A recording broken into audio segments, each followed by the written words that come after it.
Good morning class.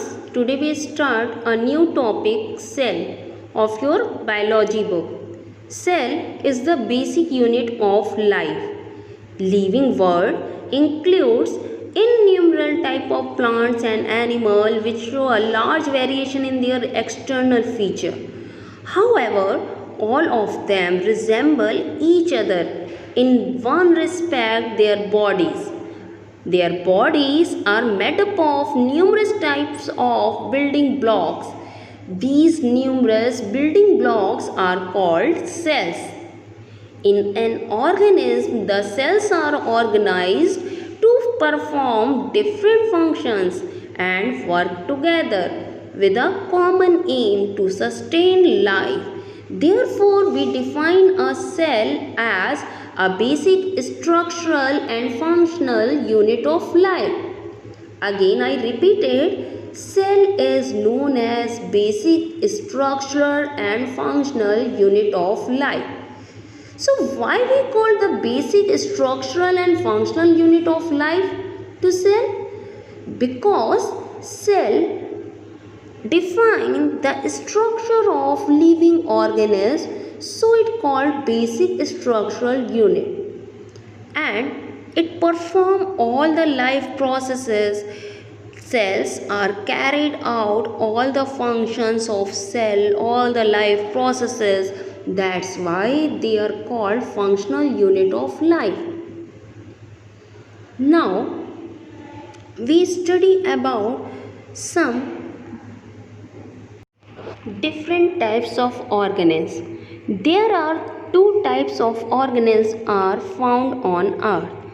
First one is unicellular organism, second one is multicellular organism. What do you understand by unicellular organism? Unicellular organism made up of two words. Unicellular. Uni means single, one. Cellular means cell. So those organisms which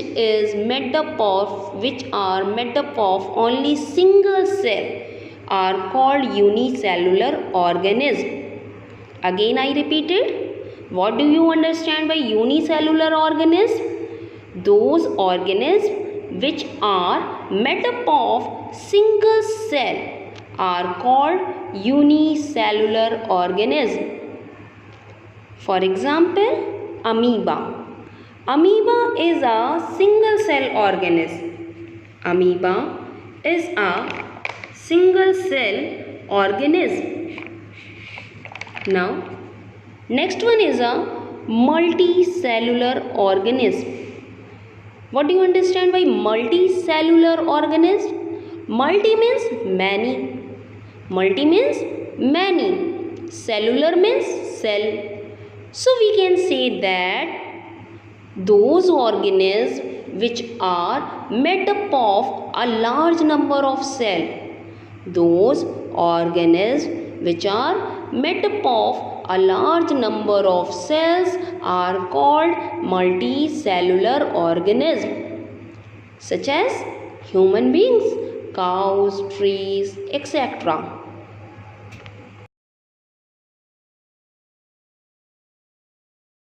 Some more example of unicellular organisms is Euglena, amoeba, paramecium, bacteria. Some more example of multicellular organism is insect, human body, plant body. Now we discuss about the discovery of the cell. Cells are very small and invisible to naked human eyes. Our knowledge of their structure was made possible only by the invention of the microscope and subsequent improvement in its technology. So, Antony von Leeuwenhoek in 1632 to 1723 developed the first simple microscope, which was made up of a single lens. He was the first to observe tiny single-celled living unit in a drop of water. He firstly observed a tiny single-celled living unit in a drop of water. However, he did not name them as cell. He did not name as cell. So we can say that Antony von Leeuwenhoek was first to recognize the living unit of organism. Next, Robert Hooke. Robert Hooke is the next scientist to discover and name the living unit as cell. Name and discover the living unit as cell. Robert Brown in 1833 noticed that each cell has a dark spot inside it. He named as nucleus. He named as nucleus. Next one is all the organisms are composed of cell. All organisms are composed of cell. And the cell is the structure and functional unit of all living beings.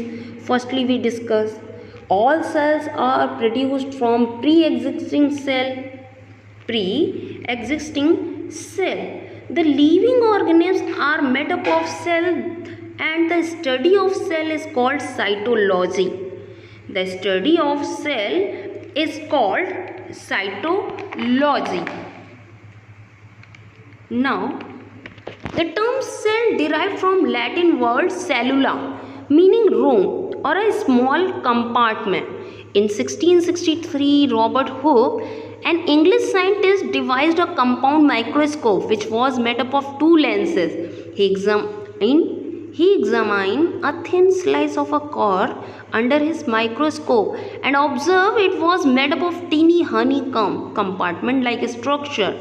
Piled together, he named these structure as a cell, and the term cell derived from Latin word cellula. This means room. Antony von Leeuwenhoek studied the structure of microorganisms such as bacteria and protozoa. He made extensive observation on microorganisms and earned the title of father of microbiology. So the Antony von Leeuwenhoek was known as father of microbiology. Now, this is a plant cell. It is larger in size in comparison to animal cell. Plant cell is enclosed by a rigid cell wall. It is enclosed by rigid cell wall. Plastids are present in the form of chloroplast, chromoplast and leucoplast in plant cell. But in case of animal cell, plastids are absent. Plastids are absent. Now, you also see in the plant cell, chloroplast is present. Now, a large vacuole is present also. A large vacuole is also present in plant cell. Lysosomes are absent in plant cell, but animal cell lysosomes are present. Now, you also see Golgi apparatus is present in a plant cell. Now, rhizosomes is present in a plant cell. In the center, yellow color, circular, spherical structure are called nucleus. And the endoplasmic reticulum attached to a nucleus.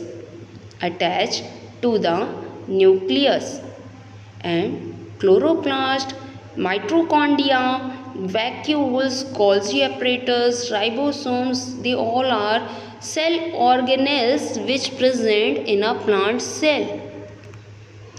Plant cell have some cell organelles such as plastid, large permanent vacuoles and cell wall that are not found in an animal cell.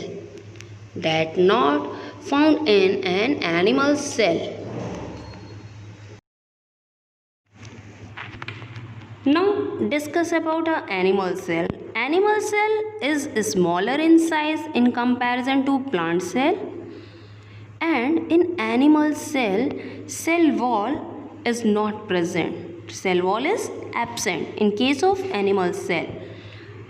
Now we discussed in a plant cell plastids are present, but in case of animal cell plastids are absent.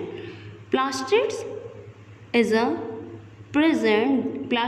are present in the form of chloroplast, chromoplast and leucoplast. A large vacuole is present in a plant cell, you already seen, but in an animal cell vacuoles are usually absent. If present, they are very small in size. Lysosomes are present in an animal cell, but in case of plant cell, lysosomes are absent. Centrosome is also present in an animal cell, but in a plant cell, centrosome is absent. So in the next video, we discuss about some cell organelles which are present in a plant cell and animal cell. So thank you class.